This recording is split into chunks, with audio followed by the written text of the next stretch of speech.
धार्मिक संसार में बहुत से लोग इस प्रतीक्षा में हैं कि प्रभु उन्हें स्वर्ग के राज्य में आरोहित करेगा, पर क्या उन्होंने सोचा है कि स्वर्ग का राज्य आखिर है कहां? जाहिर है स्वर्ग में ही होगा। सही कहा। आमीन। प्रभु के वचन बिल्कुल स्पष्ट हैं। इस संसार के राज्य हमारे प्रभु का और उसके मसीह का राज्य बन गए। अंत के दिनों का मसीह आ गया है। वह जहां भी प्रकट होकर कार्य करता है और सत्य व्यक्त करता है, वहां लोग उसका अनुसरण करेंगे। जहां परमेश्वर है वहीं स्वर्ग का राज्य होगा। आमीन। स्वर्ग की ऐसा करना राज्य बिल्कुल गलत है। तुम भ्रमित हो। हाँ। हम रोज चमकती पूर्वी बिजली का विरोध और उससे बचाव करते हैं, और वो एक व्यक्ति में विश्वास करते हैं। तुम उनके उपदेश कैसे सुन सकते हो? सही कहा। सत्य कहां से आता है? क्या लोग इसे व्यक्त कर सकते हैं? संसार की रचना से लेकर आज तक क्या कोई व्यक्ति सत्य व्यक्त कर पाया है? सिर्फ देहधारी मनुष्य का पुत्र ही इसे व्यक्त कर सकता है। सर्वशक्तिमान परमेश्वर कहते हैं, जो लोग मसीहा को नहीं जानते थे वे सभी यीशु का विरोध करने, यीशु को अस्वीकार करने, उसे बदनाम करने में सक्षम थे।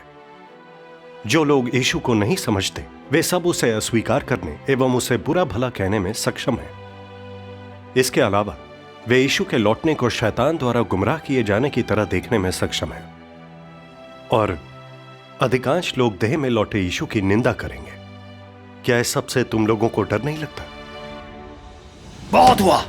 हमने कई सालों से प्रभु में विश्वास किया है। हमें डराने से कुछ नहीं होगा। निकल जाओ, वापस मत आना। निकल जाओ यहाँ से। वापस आना, दिखना मत।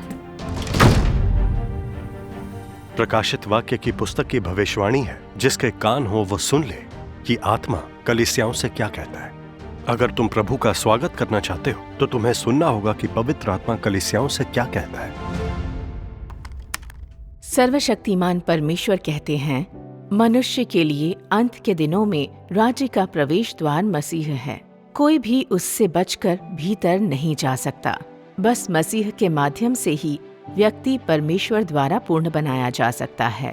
परमेश्वर का विश्वासी होने के कारण तुम्हें उसके वचनों को स्वीकारना व उसके मार्ग को समर्पित होना चाहिए। सत्य ग्रहण करने या जीवन का पोषण स्वीकारने में असमर्थ होकर तुम केवल आशीष पाने की नहीं सोच सकते। मैंने कभी नहीं सोचा था कि प्रभु अंत के दिनों में लौट कर आने के बाद हमें बचाने और मार्गदर्शन देने के लिए इतने सारे सत्य व्यक्त करेगा ताकि हम उनमें प्रवेश कर सके। आमीन। आमीन। तुम चाहे इसे कैसे भी देखो, इससे साबित होता है कि ये अंत के दिनों में परमेश्वर का कार्य है। आमीन। हटो सामने से। क्या कर रहे हो? चल क्या रहा है? बकवास बंद करो, ले जाओ इसे। ये लो। चलो परमेश्वर का विश्वासी, जल्दी।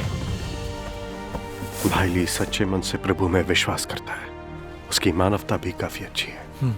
मैं उसे सुसमाचार सुनाना चाहता हूँ। हमारे पाप माफ हो चुके हैं और प्रभु हमें पापियों की तरह नहीं देखता। क्या हम वाकई स्वर्ग के राज्य में नहीं जा सकते? बाइबल कहती है, पवित्रता के बिना कोई प्रभु को कदापि न देखेगा। परमेश्वर पवित्र है, फिर भी हम अक्सर पाप करते हैं। हम तो प्रभु का चेहरा देखने लायक भी नहीं है। स्वर्ग के राज में प्रवेश करना तो दूर की बात है। तू ऐसे नहीं मानेगा। चूहे की तरह फुदकता रहता है।